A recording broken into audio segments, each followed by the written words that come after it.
head down, stay focused until we get this ring. Hey, Michael, I guess, do you ever take time to reflect on this journey? I mean, given everything you've gone through with your back and everything, I mean, basketball could have been taken away from you at any point, and here you are in the finals, here you are, a valuable member of this team. Yeah, definitely try to take time to reflect and be grateful. I think been journaling, things like that. I try to do gratefulness journaling and just reflect during this journey just on all the things I ought to be grateful for. But at the same time, just stay hungry, keep working, never let up. But at the same time, you got to take moments to reflect, I think. That makes it worth it.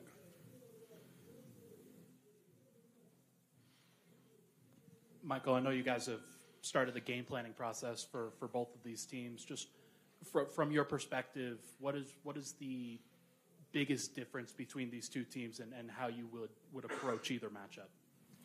Yeah, I think they're both really good teams in their unique ways. Boston is obviously very talented all the way through their whole roster. Got a lot of guys who can play, so you can't really take any of their guys lightly because they all are hoopers. Miami's just very gritty. I think both teams are scoring around 20 points off of other teams' turnovers, so we're emphasizing taking care of the ball and things like that. But they both present a unique set of challenges. We'll see tonight who we play, but neither team, is a rollover. Obviously, they're both very good teams. So, looking forward to see who we play tonight. Hey, Michael, how do you think your coach Michael Malone has helped you guys navigate this journey here in the playoffs? And has he been any different in any way than he was from the regular season, or he's just kind of steady in the same way? Yeah, I think just same as he's always been. I think all our guys are really doing the same things we've always had. We just have everyone healthy at this point. So I think that's really the big difference between now and previous years is just health. But everyone, no one's changed who they are during the playoffs. No one's tried to do things they haven't done all year. So I think really that's the key, was just all of us being healthy and being able to play as a group. Mike, what are you most proud of personally in terms of how your game has grown this season?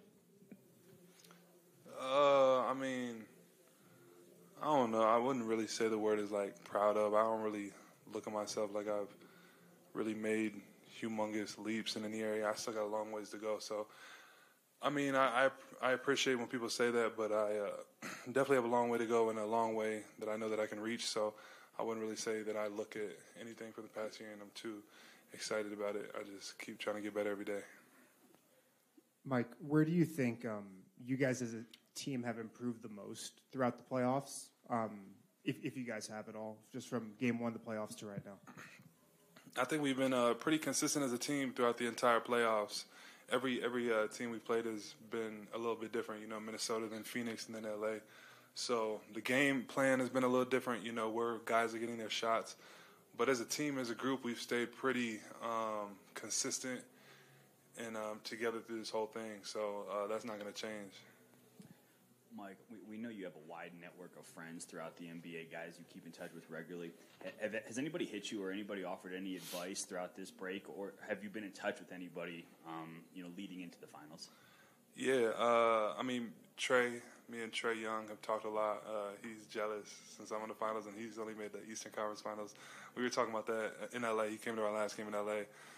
And then Brandon Roy, my coach from high school, he called me the other day, and he pretty much was just criticizing everything that I was doing. I think he's jealous, too, because he never made it to the final. But those two dudes, B. Roy still gives me lots of advice. He was my coach in high school, so he sees kind of how my game has evolved since my injuries and things. So, he gives me great advice. That's a good mentor to me, but I'd say those two have been the ones who have been in touch the most. Mike, what's been the toughest part about this long wait, whether physically, mentally? And then my other question is, what'd you make of that last play in the Celtic game and Derek White's buzzer beater? Yeah, it's definitely been a long wait. It seems like we haven't played a game in forever, so we've just been trying to stay in shape, stay in the gym, and just wait and see we play. We thought we would have known a while ago, but the Celtics, they're making history right now. They're being very resilient, so I'm very excited to see how tonight's game go. But, I mean, we're not really hoping for either team because they're both great teams. Like I said, we just got to see what happens. And then that shot, that was one of the craziest innings to a game I've seen. Jimmy Butler getting fouled on that three, and then Derek White hitting that buzzer beater. So, yeah, I mean, the Celtics are feeling really good about themselves, so it'll be interesting about tonight. And we know both of those teams play with extreme confidence. So it's just going to be a fun finals either way. Mike, you were saying in November about how this is going to be a process with your back, and it's just going to be a gradual process to get to where you are right now. Mm-hmm. When did you feel like yourself, and how have you managed the back, and how do you keep managing it to make sure it stays like where it is today? Yeah, it's definitely. It's still a process because I'm able to, play and contribute, which is the things that I said earlier and got to be grateful for. But I still feel like there's a lot of boxes I can still tick, growth I can still achieve just in rehab in general and feeling better. But I've definitely made strides throughout the year. During the entire year was kind of almost I was rehabbing simultaneously, like playing. So I feel good at this point. There's some things that I'm doing different this time around to try to just keep my back in check and everything. But like someone said earlier, like it could get taken away from anybody any day. So really just try to stay in the moment and take it day by day and do my work every day and leave the rest up to God, for real. Mike, you mentioned kind of how long it's felt since you've played a game. Does that kind of cause you to have a more intense mindset in practice, just trying to at all simulate what it's like for a playoff game? Yeah, definitely. I think you definitely have to do that with this 8 or 9 day break. Try to just find ways to make yourself go harder than a normal practice, just so you're making sure you're kind of in shape. So trying to create game shots in the flow of practice, normal pace, game pace. And then I've been doing different conditioning things just to try to stay in shape. It's a little different when you're not playing games every other day to try to stay in basketball shape, but we should be good. We've been practicing pretty hard, things like that. Mike, you're a great offensive player, just like Carmelo Anthony used to be here for the Nuggets. What do you think about his legacy with Denver, and did you study his game as a kid growing up? Yeah, I'm a big fan of Melo. He was one of my favorite players growing up, and we've actually developed a relationship off the court. When I was in New York for that little stretch that we had against Brooklyn and the Knicks, we ran into each other and just chopped it up, and he told me, come kick it with him in the off season, come out there and work out with him for a little while. So that's definitely something I might do. But yeah, I'm a big fan of his and his legacy. That's definitely one of the guys I looked up to growing up, for sure. You guys have had a pretty good supporting cast. And I'm wondering specifically about Christian Braun. He seems to be a guy that embraces his role, even if it's 2 minutes here or there. What do you think of his approach and how he's handled his rookie year? Yeah, he's handling it as well as any rookie could.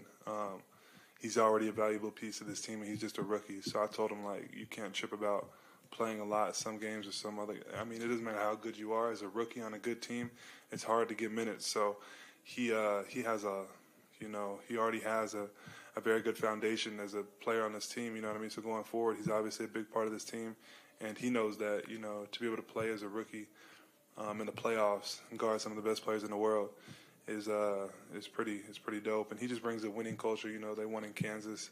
I knew Christian growing up, played with my little brother, so it's really good to have him on the team. All right, a couple quick ones on Zoom. We'll go to Jake Uedi with Hoops Hype. Hello. You talked about Coach Brandon Roy. I just wonder if you could talk about Seattle and its impact on your journey and where you are today. Yeah, Seattle definitely had a big impact. I feel like, growing up in Missouri and then moving out to Seattle and being around all those pros and getting coached by Brandon Roy, that was when I really took my game to the next level. And he helped me just get better every day and eventually become the best player in the country on the best team in the country. So that was his first year coaching, which is kind of crazy. But I think he's won 4 state championships since I left Seattle. And that's just a good friend of mine to this day. He loves basketball. He's just a really good dude. So Seattle definitely has a big piece of my heart. And that was definitely a dope time in my life. Next, we'll go to Mark Spears, ESPN. What's up, Mike? What up? Why do players love Sparky so much? They don't. No, I'm playing. I mean, I think he's the longest. Correct me if I'm wrong. He's been here the longest out of any.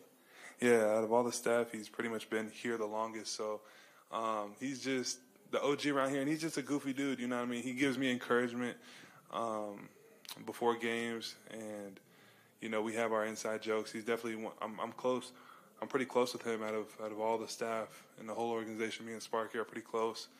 And yeah, he's definitely just a big part of like our team culture. Always bringing the upbeat attitude. Even though he's an equipment manager, he doesn't have to be that joyful every day. But he brings that good energy to the ball arena, and yeah, we just love that dude. So yeah, definitely a big part of what we got going on here for sure. And I also want to ask you about Calvin Booth when he got appointed GM. What were your thoughts, and what kind of respect do you have for what he brought to the team this season? Yeah, Calvin's my guy too. I think he's a real chill dude, real laid back dude, but he does what needs to get done on that side, and we have a good relationship. And obviously, I think it's pretty well known now the guys he brought in are a huge part of the reason why we're in the finals. Obviously, KCP and Bruce being two of those guys, but really the vets too. Like as much as the guys on the floor are contributing to us winning, like DJ, Jeff, Ish, Reggie, those guys' attitude and their leadership is just as part of the reason why we're doing so well. So it's really just finding a group of dudes that mesh in the locker room is a big part of winning. And I think Calvin did a great job of that. All right, we have time for one more. We'll end with JD Dyer, Sky Sports. Michael, what's up, man? How you doing? What's going on? I just have a final message. I can imagine how you've been inundated with congratulatory messages from your friends, your family, and everyone else in between. But what's the best message you've heard over this period just to kind of get you ready and more than anything else so you can stay present? Yeah, I just think I would say my family, really. Just their encouragement, them being at the games, wherever that is, LA, Phoenix, they've been flying to the games to watch me play. And just we got a family group chat, so that's always the first thing I check after games, see what they were saying during the game. So yeah, I think just having a family like that, 7 brothers and sisters, and I'm really lucky in that area. So I'd say my family for sure. Thank you, Mike. I appreciate you guys.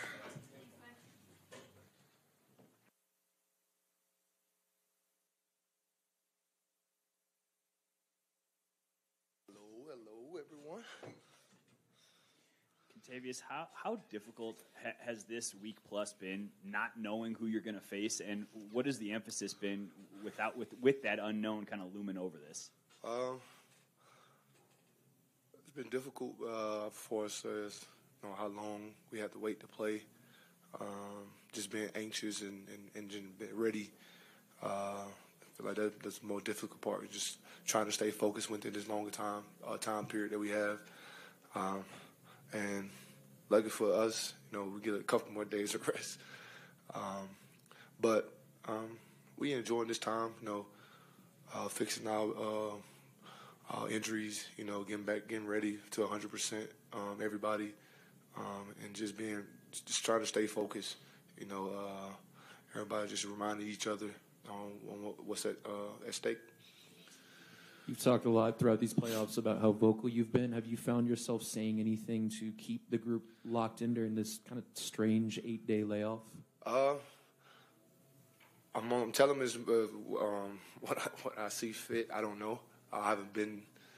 This my time I had wasn't this. I didn't have a long period of time to rest. But just talking, having a conversation. Just reminding everybody on the goal that we have. Just trying to tell them to keep reminding them to stay locked in. No matter how you do it, just try to do it the best you can. But I think as a team, and I think we doing a great job of that as far as coming in, getting our work in, off days. Just staying on treatment and just being ready. Aaron Gordon has kind of changed his game a little bit to kind of better fit in with what he needs to do for this team. What's that say about a number 4 pick who's willing to basically change his game like that? Says a lot, just being professional, making it work for himself and the team. Then it's just being a professional and just adjusting to your teammates in the organization. Kenny, you being the champion that you are, what does this team have on and off the court that has given you the belief that not only they can get to this point, but that you guys could finish the job? I'm surprised at our focus. Our focus is tremendous. Even though we had this long period of time off, everybody still have the same mindset. They haven't faded away. Everybody still have the same energy. They just ready to play. Feeling a little antsy. I was just ready to get out there. Kentavious, what did you learn about playing in altitude here? And if it is Miami, what's the benefit of you guys having been in this climate for 9 days, and then they got to come in and get adjusted in a day or two? I feel like we've been here a long period of time, just working out. I feel like it does affect us, just because I felt it before out there playing, but. Like you said, our advantage is them have to come in and adjust to the altitude, which we've been here for a while now, doing that, working out, getting our breathing right, lungs, everything. It's gonna be that's an advantage for us, I would say. Kentavious, you've played for a few different coaches. Is there anything about Michael Malone that makes him different or allows him to stand out? I have a lot of different coaches. No, I mean Mike is a great coach. Been knowing him for a while. I had his dad in Detroit as an assistant coach, so I've been knowing both of them for a long time. So he's just very professional about his job. He wants to get it done no matter what. Kentavious, knowing how competitive you are, when the trade deadline, or I think it was this offseason when you ultimately get traded to Denver. What was your first thought going from a team, Washington, that's trying to get into the playoffs versus a team that's expected to contend for a championship? Was it a little bit of breath of fresh air? It was. I got for me, it was a breath of fresh air. I got a chance to compete for a championship again. I just knowing this team by playing them, I knew what we had and what I was coming into, and I fit well, I would say. It just. It made it so easy for me, when I did get traded, it made it so easy for me to adjust and just be comfortable within myself and my game. And do you remember your first conversation with Calvin? Was there a thank you? I don't recognize, I don't remember the conversation between us, but every time I see him, though, I do think him. we do talk, and just I'm happy I'm here. And then being able in the position to win another championship. Kentavious, you guys have had a now significant time to really look at what Boston's done, look at what Miami has done. I know that the preparation for that is a little bit probably muted, just given you don't know who it is you're going to face yet. But what stands out about those two teams, and just watching them over the course of this last week? They both got a lot of fight in them. They're not going to back down and give up games easy. That's pretty much all I can see, right now as far as watching the game. Both teams are tough, but when we do our thing, we cover both teams because we don't know who it's going to be, and we just hopefully, we just waiting right now. Pope, you mentioned the fit. You mentioned being thankful that you're here. If we talk just about style of play, how does this compare to other styles around the league? And is it more fun to play basketball the way that this team plays it? It is. We make it fun. I feel like on any team you can make it fun when everybody's sharing the ball. But here, like I just said, everybody shares the ball. Everybody want to help each other out. No matter what it is, and that just makes your confidence go high. When you got your teammates behind you all the way. I heard Ish talking about how you guys have a really great relationship sharing teams the way that you have, but I'm curious, how is this veteran group special compared to other teams that you've been on? How would you describe them? First of all, we have more veterans over here. And second, like they all vocal. You know, everybody talks to, no matter who it is, even me. They come up to me and talk to me, give me advice, you know, on what I should do, ask me what I think about this. You know, I love feeding off them guys like Ish, DJ, Jeff. You know, we talk a lot about just basketball, and I think they just helped me out, you know, to be the leader that I am, vocal, and just being able to get my teammates in position and just to let them know, like, all right, we can do this. Cool. We'll take a couple on Zoom, and then you're out of here. We'll go to Conrado Giulietti, ESPN Brazil. Hi, Kentavious. How are you? I'm good. Back in 2020, you were locked in a bubble, but still, I'd like to ask you, how different is to experience the NBA Finals as a Laker and now as a Denver Nuggets in terms of anxiety, fans' expectation? I mean, I don't think it's a difference. You know, my 2020 championship, you know, I had great Laker fans. Here, I have even greater fans. You know, I love, like, you know, being able to, you know, put on for my fans. You know, it gives a great feeling and the confidence just knowing, like, the screaming and the support behind you is also greater. Next, we'll go to Jake Fisher, Yahoo. Hey, Kentavious. You talked about your trade a little bit earlier. I remember when you got introduced out in Vegas, you said you were surprised by the outcome, and your name was kind of on the trade block since that February before. What do you kind of recall about the last few days as a Wizard before you got the call that you were heading to Denver? Where did you think you were going? What kind of changed from what you were expecting? I heard the rumor. I didn't know how true it was until the next morning when I woke up and got on the phone with my agent. They said it could be possible, but wasn't sure yet. But my agent did his job. He made it happen. You know, I'm happy. All right, we'll take one more and end with Christos Dalton, Portal, Greece. Hey, KCP, hope you're doing well. You mentioned before the focus of your team. So how could you describe the vibe in the locker room ahead of the NBA Finals? How big is the desire and the will to make something special in this series? I didn't even hear that question. Yeah.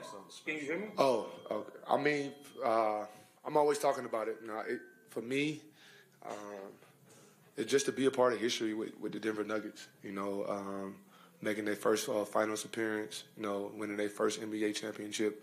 I feel like I'm more excited about that than anything. Thank you, Kentavious. Thanks, everybody. Thank y'all.